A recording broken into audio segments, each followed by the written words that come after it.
Stock x ray. हम इसमें आज बात करेंगे ऐसे काउंटर्स की जो प्रॉफिट मेकिंग कंपनियां भी हैं और गिर भी बहुत गई हैं, और सबसे ज़्यादा गिरने वाली जो शेयर हैं उनकी लिस्ट में ये शुमार हैं शेयर। इनकी एक लिस्ट देख लेते हैं। सबसे ज़्यादा गिरने वाले शेयरों में Newgen software, Oswal pump, Fino payment, Jai Balaji, Som distilleries, PCJ, Inox wind, Go Colors, ये सभी शेयर हैं जो कि अपने 2 साल के हाई से, हम ऑल टाइम हाई तो ले ही नहीं रहे, 2 साल के हाई से ये इतना परसेंट गिर चुके हैं। इसमें देखो सेल जो लगी हुई है 60% से लेकर 82% तक ये काउंटर अपने हाई से गिर चुके हैं 2 साल के। और मजे की बात यही है कि ज़्यादातर ये कंपनियां प्रॉफिट मेकिंग हैं।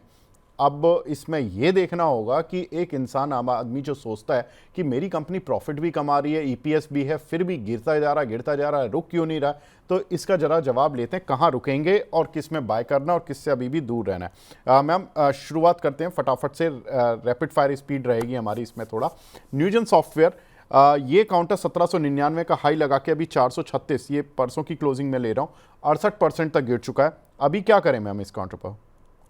अभी भी वेट एंड वॉच है। ज्यादा गिरावट अब बची नहीं है वैसे, लेकिन एक लेवल समझना चाहिए कि कहाँ तक, और तो वो और रुक जाएगा 380 के आसपास, और अभी चला है 430। तो इन नेट 50 पॉइंट या 12% कर लीजिए, और गिरावट बाकी है। उसके बाद ये थम जाएगा और फर्दर गिरावट की पॉसिबिलिटीज फिर नहीं बनती।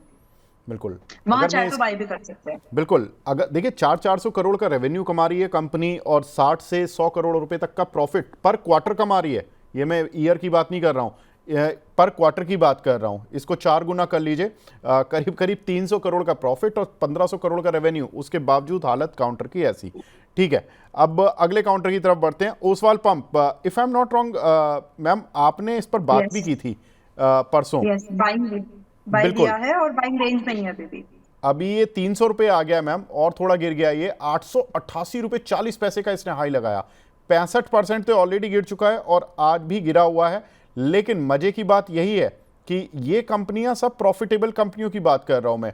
92 करोड़ का इसका प्रॉफिट था पिछले क्वार्टर में भी, और लगातार पिछले 3 क्वार्टर में 98 करोड़ के प्रॉफिट। मैम इतने अच्छे प्रॉफिट्स के बावजूद काउंटर की इतनी बुरी पिटाई, अभी क्या करना चाहिए? जब ऐसी गिरावट होती है और उसमें प्रॉफिट है, मतलब क्यू ऑन क्यू बेसिस पे भी देखना है कि वहां पर डी ग्रोथ तो नहीं है, लेकिन जब उसमें प्रॉफिट है और सेक्टर से सस्ता है और पीर्स से भी सस्ता है, और आरओसी जो रिटर्न ऑन कैपिटल अगर आप देखें, अगर वो भी अच्छा है, तो वहां पर गिरावट एक समय के बाद में थम जाती है। और वही चीज, वही दास्ता अगर आपका प्राइस चार्ट समझा दे, बता दे, तो वहां पर आपका एक कॉम्बिनेशन आप देख सकते हैं कि हाँ, यहाँ रिस्क लेना चाहिए, क्योंकि रिस्क छोटा है, रिवॉर्ड बड़ा बन सकता है। सेम प्रोबेबिलिटी ओसवाल पंप्स में अभी दिख रही है, जो कि इन माय ओपिनियन 300 के पास में जो अभी ये चल रहा है। इन माय ओपिनियन यहाँ पर आप धीरे धीरे करके बाय लेना शुरू करिए, क्योंकि एक बार अगर स्टॉप लॉस हिट हुआ तो दोबारा बेहतर एंट्री मिलेगी, लेकिन चलेगा फिर उसके बाद जोरदार से।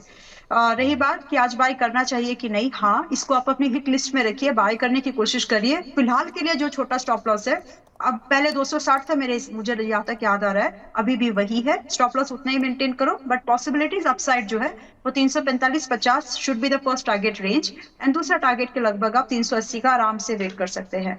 तो कॉम्बिनेशन, जब भी आप 52 वीक्स लो स्टॉक्स में एंट्रीज के बारे में सोचते हैं ना, जरूर से बिल्कुल, उस समय उसके फंडामेंटल जरूर देखो। बिल्कुल ठीक बात है। फिनो पेमेंट, अगला काउंटर, यहाँ पर देखिए 582 का इसका ऑल टाइम हाई है, जो कि नवंबर 2021 में लगा था। वहाँ से तो हम ले ही नहीं रहे हैं। अगर वहाँ से गिरावट देखोगे तो आप ये 80% के करीब गिर चुका है। लेकिन मैं इसकी पिछले 2 साल का हाई ले रहा हूँ, जो कि इसका सितंबर 2024 में लगा था 467 रुपये का। वहाँ से 123 रुपये का भाव इसका परसों तक का है। आज थोड़ा 1-2% ऊपर आ गया काउंटर। मैम 74% ये काउंटर गिरा हुआ है अपने हाई से। अभी क्या करें इस काउंटर पर? और प्रॉफिट मेकिंग कंपनी है, थोड़ा प्रॉफिट डिक्लाइन जरूर हुआ है पिछले 1-2-3 क्वार्टर में। 12 से 18 करोड़ रुपए की रेंज प्रॉफिट की रह गई है, पहले जो कि ये 20-25 करोड़ कमाता था क्वार्टरली। जी। तो आई थिंक 2-4 दिन पहले की बात है, पेटीएम डिस्कस हो रहा था, तो पेटीएम के साथ डिस्कशन में मैंने फिनो बैंक दिया था, फिनो पे भी। तो उसी रेंज में थोड़ा बहुत ही ऊपर है, ज्यादा नहीं है। 120 के आसपास की बाइंग थी आई थिंक, जहां तक मैं याद कर पा रही हूँ, and it's a still a buy. 126 रुपए के पास में है। One can think of buying in it. रही बात टारगेट, 150 रुपए का पहला टारगेट होगा, और अगर आप 126 पे बाय कर रहे हैं तो स्टॉप लॉस अभी और छोटा हो गया है। सिर्फ 100 रुपए का स्टॉप लॉस रखिए और ऊपर की तरफ लगभग 1:1 काइंड ऑफ आपका पहला टारगेट बन जाएगा। 150 जब आ जाए तो वहां पूरी प्रॉफिट बुकिंग की भी जरूरत नहीं है। Try to book only 50%, remaining को 180 के लिए रखना। तो वो पॉसिबिलिटीज इसमें है, तो फिलहाल करंट प्राइस पर इसमें बाय ले सकते हैं। और दूसरा चीज, यार एक चीज जो हमें यहाँ पर और नोटिस करनी चाहिए कि ईयर ऑन ईयर बेसिस पर तो एफआईआईस का स्टेक इसमें घटा है, लेकिन पिछले क्वार्टर में मतलब क्यू ऑन क्यू बेसिस पर थोड़ा सा आप इसमें देखेंगे कि थोड़ा ही सही इंटरेस्ट बढ़ा है। तो देखते ठीक है। हैं कि आगे किस तरह से परफॉर्म करता है, बट वैल्यू इन्वेस्टमेंट के तौर पर, शॉर्ट टर्म ट्रेड के तौर पर आप इसको देख सकते हैं, वैल्यू इन्वेस्टमेंट नहीं, शॉर्ट टर्म ट्रेड। बिल्कुल ठीक है। अगला काउंटर मैम जय बालाजी। देखिए इसमें भी एक प्रॉब्लम ये रही है कि ये काउंटर गिरा बहुत तेज़ी से है, लेकिन जिस तरह की स्टील कंपनियों की साइकिल रही है मैम, स्टील के प्राइजेज ऊपर हैं, काउंटर भले ही नीचे जा रहा हो, लेकिन सारे स्टील काउंटर्स ने अच्छा परफॉर्म किया और ये कंपनी भी प्रॉफिट तो बना रही है। सितंबर तक तो इसका प्रॉफिट ठीक ठाक था, अभी दिसंबर के इसके रिजल्ट्स मुझे नहीं दिखा रहे, लेकिन पिछले अगर मैं जितने भी क्वार्टर देख रहा हूँ सितंबर 2022 से, सभी में एक केवल मार्च 2023 में इनका लॉस था, लेकिन सभी में इनका प्रॉफिट और करीब 100 से 200 करोड़ क्वार्टरली प्रॉफिट कमाते थे। अब जाकर थोड़ा प्रॉफिट शांत हो गया, क्या करें मैम इस काउंटर पे? इसको थोड़ी देर साइड रख सकते हैं, मतलब इसमें मुझे एग्रेसिव बाइंग जैसा कुछ भी नहीं लग रहा है, क्योंकि दो मेजर कंसर्न्स हैं और वो बड़े कंसर्न्स हैं। सेक्टर से थोड़ा लाइक 20% अभी भी एक्सपेंसिव कंसीडर करिए, वन थिंग। सेकेंड, अगर मैं थोड़ा डेटा को मतलब अभी फिलहाल के इस डेटा को थोड़ा स्टडी करने की कोशिश कर रही हूँ, तो मुझे साफ साफ दिख रहा है कि यहाँ पर ना कंपनी लॉस मेकिंग है। ईयर ऑन ईयर बेसिस पर भी नेट प्रॉफिट में 90% का डिप है, और वही रीजन है कि ये पिकअप नहीं कर पाएगी। दूसरा, क्यू ऑन क्यू बेसिस पर भी 56% का डिप है। तो ये सारी चीजें जो है इसके जी लिए अभी ट्रबल पॉइंट बन के सामने रहेगी। तो कहने का बिल्कुल। मतलब है कि इसमें फर्दर डाउनफॉल पॉसिबल है, विच इज लाइकली कि 44-45 रुपए पर आ जाएगा, अभी 55 पर ही है। तो अगर आप बिल्कुल हैं, मेरे हिसाब से पोजीशन या तो हल्की कर लो, अगर आप मिड टर्म में देख रहे हो कि यहीं से रिवर्सल आएगा तो उसकी प्रोबेबिलिटी बहुत कम लग रही है। ठीक है। सोम डिस्टिलरीज मैम, ये लिकर की कंपनी 173 रुपये का हाई बनाया इसने अभी हाल फिलहाल में और 71 रुपये पर आ गया मैम। अब इस काउंटर में जो गिरावट है करीब 60% की है, ये लेने वाला मौका है या नहीं? नहीं, और मुझे तो याद भी है कि एसडीबीएल पिछली बार भी डिस्कशन में आया था, एंड आई सेड कि 70 रुपए था या 67 था, याद नहीं आ रहा है वित्तल जी, कि यहाँ पर स्टॉप लॉस लगा लो, क्योंकि अगर ये ब्रीच हुआ तो फिर ये पता नहीं 55 का वाला बन रहा है या 60 वाला बन रहा है। सो दैट इज व्हाट, अभी इसमें गिरावट कंटिन्यू होने जा रही है, तो आप इसको अभी फिलहाल कैच करने की कोशिश मत करिए। दिस इज नॉट बिल्कुल। The right time in my opinion. Profit तो कम से कम ये 20 से 25 करोड़ रुपए के करीब कमाती थी हर क्वार्टर में, हालांकि इनका दिसंबर क्वार्टर थोड़ा खराब हो गया, उसमें करीब ये 5.5 करोड़ का ही प्रॉफिट दिखा पाए। अदरवाइज कंपनी अभी भी प्रॉफिट में, लेकिन गिर इस तरह से रही है जैसे कितने बड़े लॉस में आ चुकी है।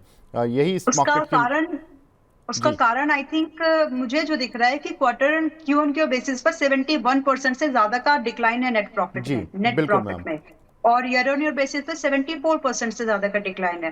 तो प्रॉफिट है जरूर, क्योंकि पहले ज्यादा था, लेकिन डिक्लाइन आ बिल्कुल रहा है अभी उस प्रॉफिट पे। बिल्कुल। लेकिन मैडम चलिए अगला काउंटर बता देते हैं, वहाँ तो प्रॉफिट बढ़ा ही है। दिसंबर में 148 करोड़ का प्रॉफिट था पिछले साल, इस बार 190 करोड़ का प्रॉफिट दिया पीसीजे ने, लेकिन काउंटर ये भी गिर रहा है। इसका जो 2 साल का हाई है 1870 है और जो परसों का क्लोज है वो 8 रुपये 10 पैसे है, 8 रुपये के करीब चल रहा है मैम। ये भी काउंटर ठीक ठाक गिर चुका है, खरीदें या अभी इससे दूर रहें? पीसी ज्वेलर्स की बात कर रहे हैं ना, जी आठ जी रुपए जी जी ठीक है, इसको खरीद सकते हैं, क्योंकि this business has a intrinsic value. तो अभी 8 रुपए के पास में प्रॉफिट भी है, सेक्टर से सस्ता भी है, प्राइस भी ओवर सोल्ड है, और कहीं ना कहीं थोड़ा सा सीजन भी बदल रहा है। तो ये एक इन्वेस्टमेंट के तौर पर आप इसको खरीद सकते हैं। एक्सपोजर कम रखना, 8 रुपए का है, इसका मतलब ये नहीं कि बहुत ज्यादा क्वांटिटी खरीद लेना चाहिए। एक्सपोजर उतना ही रखो जितना हर स्टॉक में आप जनरली मेंटेन करते हैं, तो ताकि ठीक है। आपका वेटेज जो है ओवर नहीं होना चाहिए।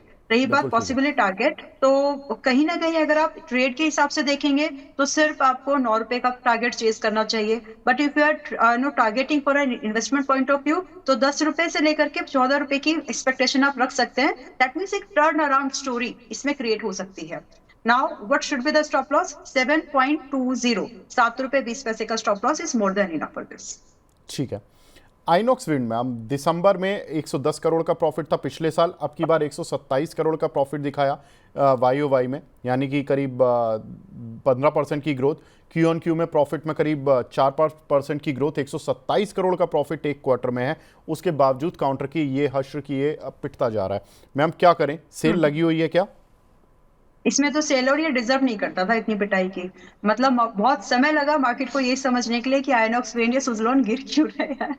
वेल रही बात, तो अभी की जो सिचुएशन है और अभी के जो फाइनेंशियल्स हैं, इसमें वैल्यू बाइंग को इंडिकेट करते हैं, because this counter is not something so expensive to sector at par है। दूसरा चीज, पीट्स से भी जब आप देखेंगे तो अपने पीट्स से जो मेजर जो टर्बाइंस वगैरह जो इनमें बनाते हैं ये प्लेट्स वगैरह, उनके साथ में ठीक ठाक ही है। तो मीडियोकर पोजीशन पर है, या फिर ऐसे बोल दीजिए कि लोअर पी से, जी। मतलब अगर रैंकिंग के हिसाब से देखें तो बहुत महंगा नहीं है सेक्टर्स के पीठ से भी। तो one should try to invest, investment का बिल्कुल ही अच्छा काउंटर बनता है। And Mittal ji, this is the time जहां पर नॉन क्रूड बेस बिल्कुल स्टॉक्स का बातें होंगी और वो बिल्कुल बातें मैम, मेरे हो और रही हैं आपके मैम, करने से ग्रीन नहीं, एनर्जी पर गवर्नमेंट बात बातें हो रही करेगी। हैं। बिल्कुल मैम, ग्रीन यस, एनर्जी पर बातें हो रही हैं। अब इसका फटाफट से मैम टारगेट बता दीजिए। I am running out of time ma'am, थोड़ा सा जल्दी श्योर। बता दीजिए। तो यहाँ पर जो पॉसिबल टारगेट्स हैं, देखिए शॉर्ट टर्म का टारगेट मेरी नजर में 90 है, 79 पर चल रहा है, 79-80 पर चल रहा है। 90 से लेकर के मुझे अच्छा लगता है ये कहते हुए, मुझे 90 से इसमें 125 के टारगेट्स दिखते हैं और ये अच्छा काउंटर है, आप इसको रख सकते हैं। ठीक है, इसको रख सकते हैं या बाय कर सकते हैं। 90 से 125 रुपए के टारगेट आपको दिख सकते हैं। गो कलर्स मैम, ये लेडीज के एथनिक वियर्स और एथनिक लेडीज के वियर बनाती है, और ये काउंटर 1407 रुपए का हाई लगा के कुल 269 पर आ गया। सबसे ज्यादा पिटने वालों की लिस्ट में टॉप पर 82% पिटा हुआ है मैम ये काउंटर। क्या हो गया मैम, इतनी निराशा क्यों इस काउंटर से? लॉस हो रहा है काउंटर, मतलब company year on year basis पे लॉस मेकिंग है, तो उसी का जस्टिफिकेशन प्राइस दे रहा है, बस that is the only thing. और अभी भी इसमें कोई ऐसे रिसाइट नहीं दिख रहा है कि हाँ आने वाले समय में रिस्पाइट की ये अच्छा खासा अपसाइड कर जाएगा, पॉसिबिलिटीज वो नहीं लग रही है। तो इसीलिए इस काउंटर से थोड़ा सा दूरी बना के रखो। हाँ, कहाँ पर खरीद सकते हैं, शायद जो लोग हैं उनको डर लगेगा, बट जिसको जो नहीं है, आप लोग शायद खुश हो सकते हैं कि दोबारा मौका मिले तो 210 के आसपास खरीदना, उससे पहले हाथ भी नहीं लगाना। ठीक है। वैसे मैम ये 7 करोड़ का प्रॉफिट था इसका इस क्वार्टर में दिसंबर में, और जनरली ये 20-25 करोड़ का प्रॉफिट कमाती आ रही थी, और करीब ये 28-29 करोड़ से कभी ज़्यादा प्रॉफिट कमाया भी नहीं इस कंपनी ने। केवल ये क्वार्टर खराब हुआ, एक क्वार्टर की खराबी का नतीजा ये है कि इसकी इतनी ज़बरदस्त पिटाई हुई है। एनीवेज, लेकिन आपने लेवल बता दिया कि कहाँ पे इसको आप एक्यूमुलेट करना शुरू कर सकते हो। अम्बाला मैम, आपने बहुत सारे काउंटर्स पर हमारी हेल्प की, हमारे दर्शकों की हेल्प की, बहुत बहुत शुक्रिया। फटाफट से आपका डिस्क्लेमर लेना चाहूँगा मैम। जी, so we have discuss so many stocks. मेरे रिकमेंडेड स्टॉक्स में से मेरे किसी भी स्टॉक में मेरी कोई पर्सनल पोजीशन नहीं है। Yes, we discuss lot of stocks around so many platforms. तो मेंबर्स के पास में या फिर और जो भी हमको देखते हैं उनके पास, उनके पोर्टफोलियो में जरूर हो सकते हैं। There is no conflict of interest from my side. Trading and investment both are subject to market risk, और दोनों अलग अलग चीजें हैं, तो अच्छे से हैंडल करना सीखिए। बाकी रजिस्ट्रेशन या certificate by SEBI is no way guarantee of the profits और any kind of guarantee return, तो उसकी एक्सपेक्टेशन बिल्कुल मत रखिए। Thank you so much for having me here. Thank thank you. You so much Ambala ma'am, thank you so much.